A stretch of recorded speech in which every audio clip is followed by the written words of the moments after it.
നേത്ര സംരക്ഷണത്തിന് നമ്മുടെ Ahalya. Ahalya foundation eye hospital, കേരളത്തിൽ എല്ലായിടത്തും. തുടർച്ചയായി 38-ാം വർഷവും മലയാറ്റൂർ മല ചവിട്ടി മന്ത്രി റോഷി അഗസ്റ്റിൻ. സുഹൃത്തുക്കൾക്കൊപ്പമാണ് കാൽനടയായി മന്ത്രി റോഷി അഗസ്റ്റിൻ മലയാറ്റൂരിലെത്തിയത്.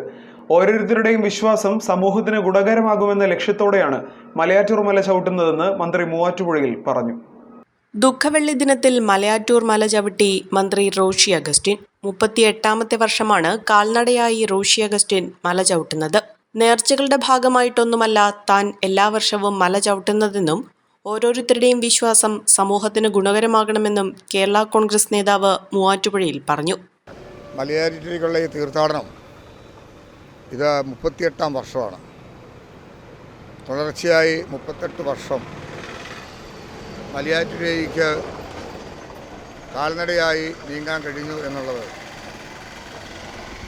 ഏറെ വിശ്വാസ തീക്ഷ്ണതയിൽ സന്തോഷത്തോടുകൂടിയാണ് ഓർക്കുന്നത്. പെസഹ വ്യാഴാഴ്ച രാത്രിയിൽ അപ്പം മുറിച്ച് ഭക്ഷിച്ചതിന് ശേഷം നടന്ന് വെള്ളിയാഴ്ച രാത്രിയിൽ മലയാറ്റൂരെത്തി അടിവാരം പള്ളിയിൽ നിന്നും പോയി ശനിയാഴ്ച പുലർച്ചെ ഞങ്ങൾ കയറിയിറങ്ങും. ഇപ്പോൾ ഞങ്ങൾ മൂവാറ്റുപുഴ എത്തിയതേ ഉള്ളൂ. കടുത്ത ചൂടുണ്ടെങ്കിലും ഈ ചൂടിനെ അവഗണിച്ചുകൊണ്ട് ഞങ്ങൾ നടക്കുന്നത് ശനിയാഴ്ച പുലർച്ചെ തിരിച്ചു വന്ന് ശനിയാഴ്ചത്തെ പ്രോഗ്രാമുകളും പരിപാടികളും ഒരു കാലത്തും മുടക്കം വരുത്തിയിട്ടില്ല. ഈ യാത്ര ക്ഷീണമായി തീർന്നിട്ടില്ല. ഇതോരോ വർഷവും എൻ്റെ പ്രവർത്തനത്തിന് കിട്ടുന്ന ഊർജ്ജമായിട്ടാണ് എനിക്ക് തോന്നിയിട്ടുള്ളത്. എന്നോടൊപ്പം ധാരാളം ആൾക്കാർ, ഇപ്രാവശ്യം ചെറുപ്പക്കാരായ കുട്ടികൾ ഉൾപ്പെടെ ഈ തീർത്ഥാടനത്തിൽ പങ്കെടുക്കുന്നുണ്ട്. നമ്മുടെ സമൂഹത്തിൽ ഉണ്ടാകേണ്ട മാറ്റങ്ങൾ, മതേതര കാഴ്ചപ്പാടുകൾക്ക് വന്നിരിക്കുന്ന അകൽച്ച മാറേണ്ട ഘട്ടമായിരിക്കുന്നു.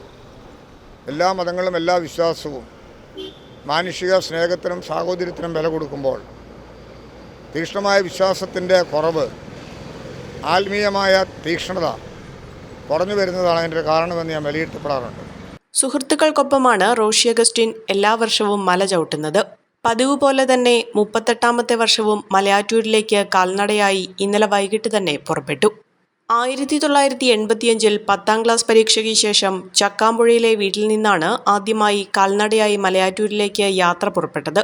കോവിഡിന്റെ ലോക്ക്ഡൌണിനെ തുടർന്ന് ഒരു വർഷം മാത്രമാണ് ഇത് മുടങ്ങിയത്. പീഡാനുഭവ സ്മരണകളിലാണ് കാൽനടയാത്ര. അടുത്ത ഒരു വർഷത്തേക്കുള്ള ഊർജ്ജമാണ് തനിക്ക് ഈ യാത്രയിലൂടെ ലഭിക്കുന്നതെന്നും മന്ത്രി പറഞ്ഞു. നേർച്ചയുടെ ഭാഗമായാണ് ചിലർ ചവിട്ടുന്നത്. തനിക്ക് അത്തരം നേർച്ചകളില്ല. ഓരോരുത്തരുടെയും വിശ്വാസം സമൂഹത്തിന് ഗുണകരമാകണം. ഇവിടെ ശാന്തിയും സമാധാനവും പുലരണമെന്നും മന്ത്രി മൂവാറ്റുപുഴയിൽ പറഞ്ഞു. Omania mobiles, AM road, Perumbavoor, PO junction, Muvattupuzha.